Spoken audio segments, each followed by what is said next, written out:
hawak na bakuran, mataas na pader, pinapaligiran, at nakapilang mga mamahaling sasakyan. Mga bantay na laging bulong ng bulong, wala namang kasal pero marami ang nakabarong. Lumakas man ang ulan ay walang butas ang bubong, mga plato't kutsara na hindi kilala ang tutong. At ang kanin ay singkutin, ang gatas na nasa kahon, at kahit na hindi pasko sa lamesa ay may hamon. Ang sarap sigurong manirahan sa bahay na ganyan, sabi pa nila ay dito muri matatagpuan ang tao na nagmamay-ari ng isang upuan, na pag may pagkakatao'y pinag-aagawan. Kaya naman hindi niya pinakakawalan, kung makikita ko lamang sa ayaking sisigawan.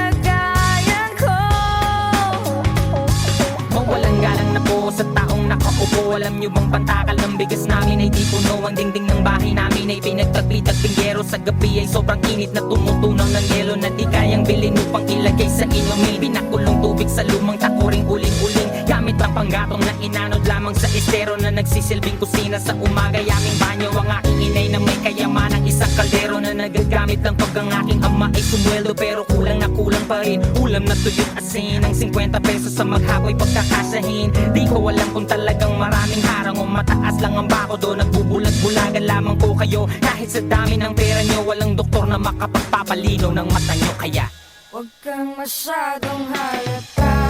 Bato, bato sa langit, ang mata ay huwag magalit. Bato, bato, bato sa langit, ang mata ay huwag masyadong halata. Huwag kang masyadong halata. Huwag kang masyadong halata. Huwag kang masyadong halata.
Magdalena, anong problema? Bakit di ka makawala sa kadena? At sa gabi-gabi ikaw ay nasa selda, nahanap buhay mo ngayon.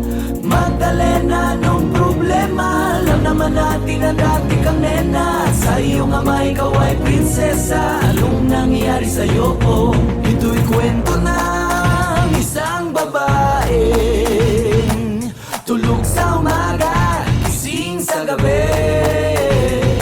Ang kanyang muka'y puno ng kolorete, sa lugar ng ilaw ay patay sindi. Simulan natin ang istorya. ako'y kanyang matalik na kaibigan, Ernesto ang aking pangalan. Kwentong dapat niyong malaman, wag nang magbulag-bulagan. Bakit ang nais natin ay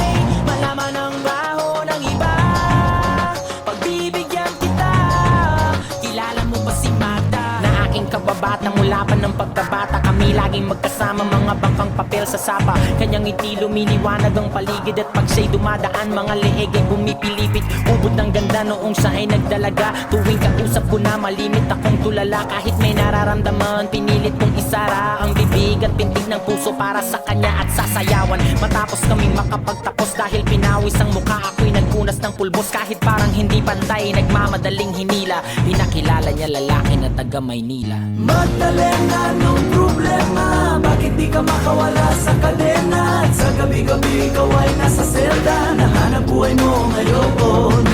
Magdalena, anong problema? Alam naman natin na dati kang nena. At sa iyong ama ikaw ay prinsesa. Anong nangyari sa'yo? Maraming taon ako'y nalibasan, pinilit ko mang takasan. Pagkos ay aking nalaman ang tunay kong kailangan. Di ko maibalingan pagtingin ko sa iba. Minamahal ko siya, hahanapin ko si Magda. Lumuwas habang nagdarasal na maabutan sa lugar na ang sabi kanyang pinagtatrabahuhan. Nakita kong larawan niya na nakadikit sa pintuan. Iba man ang kulay ng buhok, di ko malilimutan ang kanyang mata at tamis ng kanyang ngiti. Dahil ubod ng saya, hindi na nagkatubili, agad pumasok sa silid. Pero bakit ang dilim? Madaming lames at mga nagiinumang lasing. Nang biglang nagpalakpakan, may mabagal na kanta sa maliit na entablado. Ay nakita ko na, ako ay nagtaka, nagtanong, nagkamot. Bakit siya sumasayaw na sapatos lang ang suot? Ito'y kwento ng isang babaeng tulog sa umaga, gising sa gabi. Ang kanyang muka'y puno ng kolorete. Sa lugar ng ilaw ay patay sindi. Ituloy natin ang istorya. Agad siyang sumama sa akin, walang kakaba-kaba. Ang trato niya sa akin ay nobyo, tila kataka-taka. Bumaba sa taksing pinara sa may Santa Mesa, parang ako'y bida sa mga sumunod na eksena. Kung ito ay panaginip, ayoko nang magising. Ngunit ako'y nanaginip, umaga na nang magising. Ang naabutan ko lamang ay may sobre sa lapaw. Dihang para sa akin na isinulat niya magdamag. Kahit gulong-gulo ang isip, pinilit kong basahin. Di malilimutan ng mga sinabi niya sa akin. Mahal kong Ernesto, alam kong tulog mo'y malalim. Di na ako nagpaalam, di na kita ginising. Salamat nga pala sa pasalubong mong kalamay at sa pinakamasayang gabi ng aking buhay. Nung iniwan ko ang baryo natin, ang akala ko isang tunay na pag-ibig ang matatagpuan ko. Hinanap kung saan-saan at kung kani-kanino, di ko inakalang ito ang kahahantungan ko. Imbis na ako'y sagipin, itinulak sa bangin. Ito palang ibig sabihin, ang kapit sa patalim. Kung mabaho sabunin, kung makatigamutin, kung hindi na masikmura ay ibaling ang tingin. Kahit ako ay bayaran at kaladkaring babaeng alam mga amoy ng laway ng iba't ibang lalaki. Isa lang ang kaya kong sa'yo'y maipagmalaki.